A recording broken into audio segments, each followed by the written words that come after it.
कोई भी लिखता हो तो रुक मार तेरी राजधानी रायपुर में एक बार फिर बड़ा सवाल खड़ा हो गया है। क्या कानून सबके लिए बराबर है या फिर रसूखदारों के लिए नियम बदल जाते हैं? मामला है शराब कारोबारी अनवर ढेबर के बेटे शोएब ढेबर का। आरोप है कि शोएब ने स्कूल संचालक आरबी मिश्रा की गाड़ी को टक्कर मारी। कोई भी लिखता हो तो रुक मार तेरी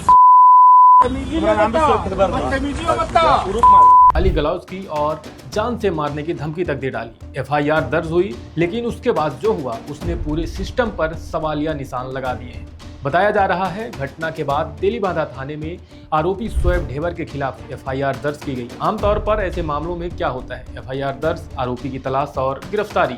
लेकिन यहाँ कहानी अलग है। एफआईआर के बाद से ही शोएब शहर छोड़कर फरार बताया जा रहा है। पुलिस ने उसके घर में अब तक 4 बार रेड कार्रवाई की, 4 बार, लेकिन हर बार पुलिस खाली हाथ लौट आई।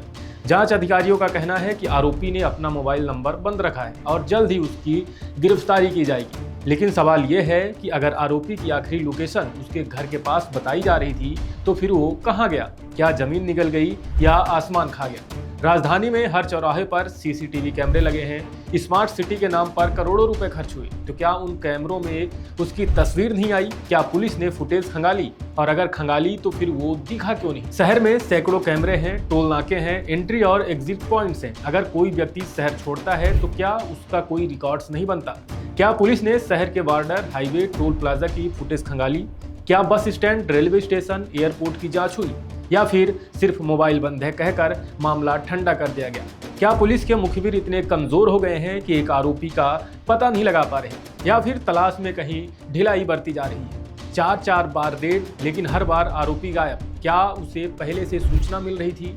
क्या गिरफ्तारी से पहले ही उसे भनक लग जाती थी? और अगर ऐसा है तो सवाल और भी गंभीर हो जाता है। यह मामला एक रसूखदार कारोबारी परिवार से जुड़ा है। ऐसे में जनता के मन में सवाल उठना लाजमी है, क्या रसूख का असर जांच में पड़ रहा है? और अगर यही आरोप किसी आम युवक पर होता तो क्या वह अब तक जेल में नहीं होता? क्या उसके घर पर सिर्फ रेड होती या दरवाजा तोड़कर गिरफ्तारी हो चुकी होती? आरोपी की आखिरी लोकेशन घर के पास, फिर अचानक मोबाइल बंद क्यों? क्या सीसीटीवी फुटेज खंगाली गई? क्या शहर में बाहर निकलने की रास्तों की जांच हुई?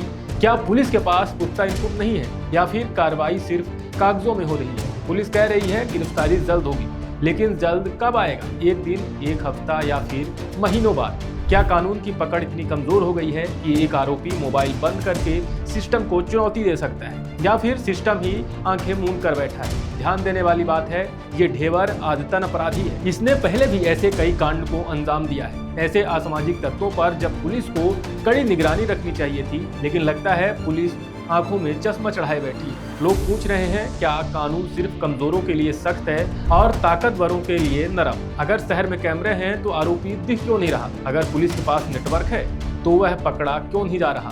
राजधानी रायपुर अब जवाब चाहती है, वो कहाँ गया? किसने मदद की?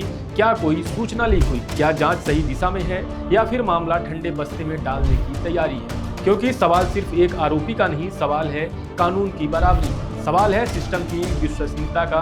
क्या पुलिस सच में उसे गिरफ्तार करना चाहती है या फिर इंतजार कर रही है कि मामला अपने आप शांत हो जाए? रायपुर देख रहा है और जवाब चाहता है।